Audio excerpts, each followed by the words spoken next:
Fire zero fire. जंग के 12 दिन बाद युद्ध विराम।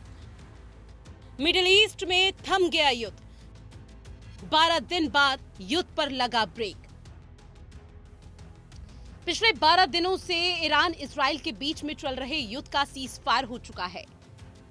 कल तक जहां एक तरफ आशंका जताई जा रही थी कि दोनों देशों के बीच युद्ध इतना गंभीर होगा कि आने वाले समय में विश्व युद्ध जैसे हालात बन जाएंगे, तो वहीं अब सीज फायर का ऐलान हुआ तो हर कोई सकते में रह गया।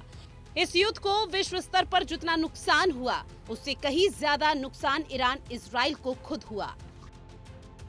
इजराइल ईरान युद्ध विराम, 12 दिन बाद थमा युद्ध।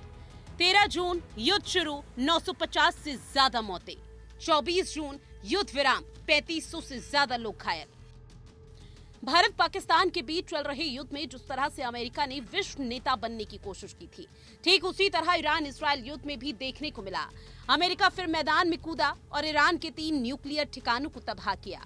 अब जरा समझिए सीज फायर की इनसाइड स्टोरी। सीज फायर की इनसाइड स्टोरी।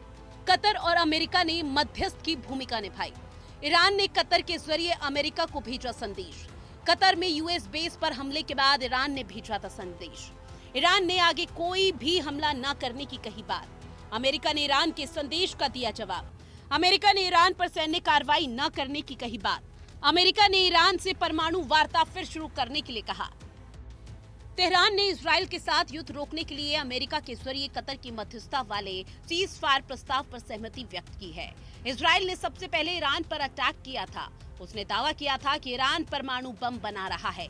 इसके बाद अमेरिका भी युद्ध में कूद पड़ा। उसने भी ईरान के परमाणु ठिकानों पर हमला किया। ईरान ने इसका करारा जवाब दिया। उसने इजराइल के बाद अमेरिका के भी सैन्य ठिकानों को निशाना बनाया। मुझे नहीं लगता कि ईरान ने किसी प्रकार की कोई शर्तों को एक्सेप्ट किया होगा और शर्तों की कोई जिक्र भी किया होगा।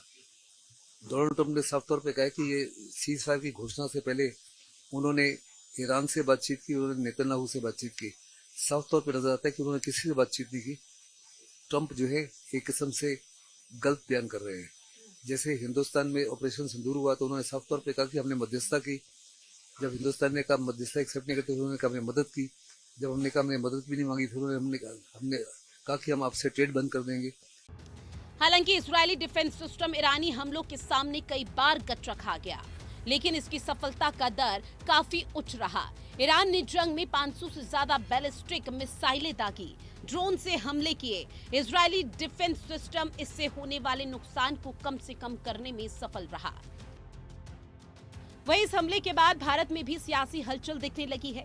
जम्मू कश्मीर की पूर्व मुख्यमंत्री और पीपल्स डेमोक्रेटिक पार्टी की प्रमुख महबूबा मुफ्ती ने इसकी कड़े शब्दों में निंदा की है। मैं ईरान के लोगों को, वहाँ के जो फौजी हैं, वहाँ के जो लीडरशिप है, उनको सलाम पेश करना चाहती हूँ।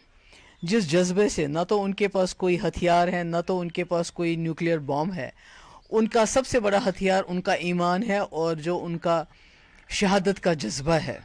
जिस तरह से उन्होंने ये लड़ाई लड़ी कि आखिरकार, अभी तो खाली चमन गोइया हो रही है, मगर मुझे पूरा यकीन है कि उन्होंने अमेरिका जैसे सुपर पावर को और उसका जो बगल बच्चा है इजराइल, उनको घुटनों पे लाया। हालांकि युद्ध थम चुका है, सीज फायर हो चुका है। ईरान ने इजराइल को साफ कह दिया है कि अगर इजराइल हमला करेगा तो ईरान भी फिर झुकेगा नहीं। इसलिए कहा जा रहा है, अंत भला तो सब भला। ब्यूरो रिपोर्ट, हिंदी खबर।